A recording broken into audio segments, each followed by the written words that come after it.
जय भीम साथियों, मैं विजय गौतम, बहुजन भीम खबर जलालपुर से। इस समय मैं लखनऊ में आया हूँ मान्यवर साहब के परिवार दिवस पर।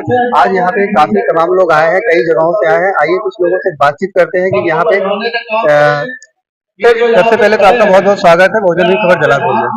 बहुत बहुत धन्यवाद। सादर जय भीम, जय भारत, जय संविधान। सर, मान्यवर कांशीराम जी के परिवार दिवस पर ऐसा क्या कारण है कि इतनी भीड़ यहाँ पे बहुत ज्यादा है? मान्यवर कांशीराम साहब भारतीय राजनीति को एक ऐसा रूप दे दिए कि आज पूरे देश में दलितों, शोषितों, पिछड़ों, अल्पसंख्यकों को राजनीति में सभी दल भागीदारी देने का प्रयास कर रहे हैं। और माननीय कांशीराम साहब पूरे देश की राजनीतिक दिशा और दशा को बदल दिए। सोती हुई कौम को जगाने का काम माननीय कांशीराम साहब ने किया। जब हम लोग अपने हक अधिकार को नहीं जानते थे, हम अपने महापुरुषों को नहीं जानते थे, हम पेरियार वी रामास्वामी नायकर को नहीं जानते थे, हम महात्मा ज्योतिबा राव फूले को नहीं जानते थे, हम तमाम संतों गुरुओं को अपने नहीं जानते थे। माननीय कांशीराम जी ने इस देश में एक मिशन मूवमेंट चलाया कि हम अपने महापुरुषों को जानने लगे।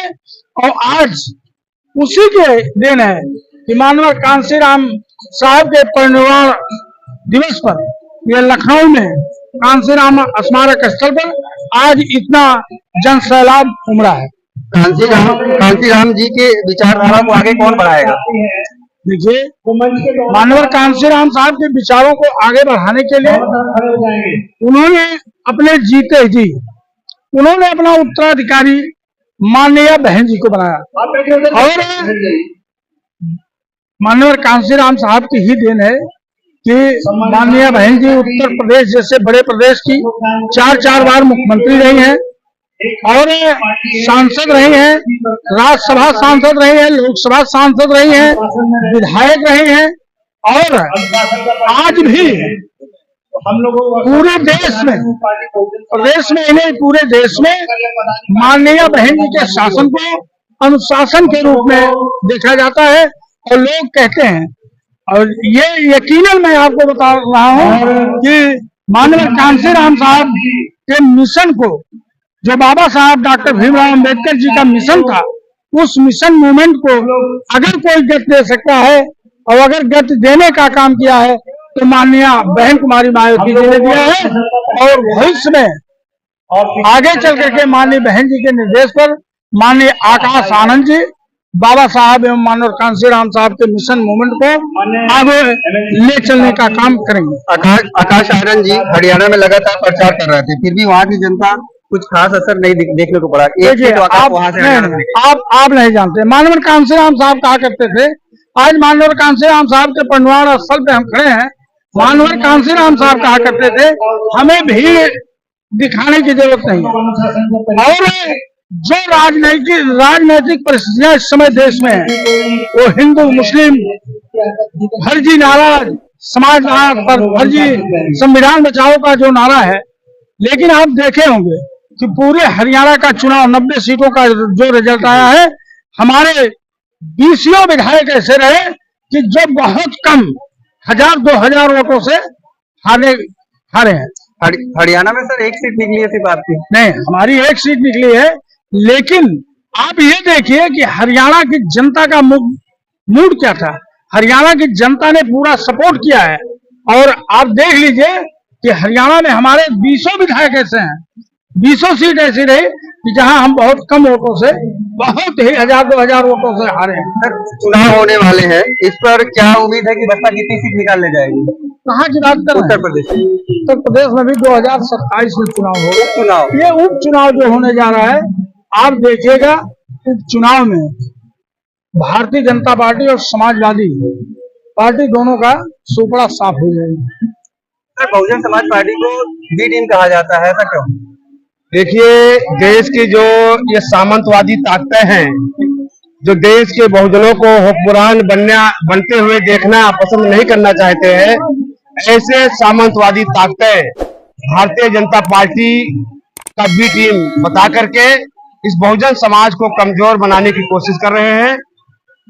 जो लोग भारतीय जनता पार्टी के बी टीम हैं, ये समाजवादी पार्टी के लोग और ये कांग्रेस के लोग, जो लोग अपने आप को देश का हितैषी बताते हैं, अभी आपने देखा होगा लोकसभा के चुनाव के दौरान ये दोनों पार्टियों के गद्दार नेताओं ने देश के संविधान को लेकर के, देश के संविधान को बचाने, देश में SC ST OBC को जो संवैधानिक आरक्षण मिल रहा है, उस आरक्षण को बचाने का ठेका लेकर के निकले थे। और अभी जब माननीय सर्वोच्च न्यायालय का आदेश आया SC ST वर्गों के उपवर्गीकरण पर, तो इन दोनों देश के गद्दार नेताओं ने, समाजवादी पार्टी के और कांग्रेस के दोनों नेताओं ने के मुंह से आह तक आवाज नहीं निकली। तो ये भारतीय जनता पार्टी के बी टीम के लोग ये दोनों हैं, क्योंकि भारतीय जनता पार्टी ये नहीं चाहती है कि इस देश के अंदर बहुजन समाज के लोग हुक्मरान बने, बहुजन समाज के लोगों को हर जगह हिस्सेदारी और भागीदारी। आज भी दलितों पे काफी ज्यादा शोषण हो रहा है, ऐसा क्यों हो रहा है? देखिए, यह हजारों साल से विशेष रूप से अनुसूचित जाति और सूचित जनजाति के ऊपर जाति के आधार पर जुल्म शोषण अत्याचार होता रहा है। लेकिन इस देश में बहुजन समाज के नायक, देश भारतीय, ये जो हमारा जो देश है, भारतीय राजनीति के नायक माननीय कांसी राम साहब, जिनका आज हम लोग उनको यहाँ श्रद्धांजलि अर्पित करने आए हैं, उसकी आज 18वीं पुण्यतिथि है। इस महान विचारक ने इस देश की राजनीति को बदलने का काम किया।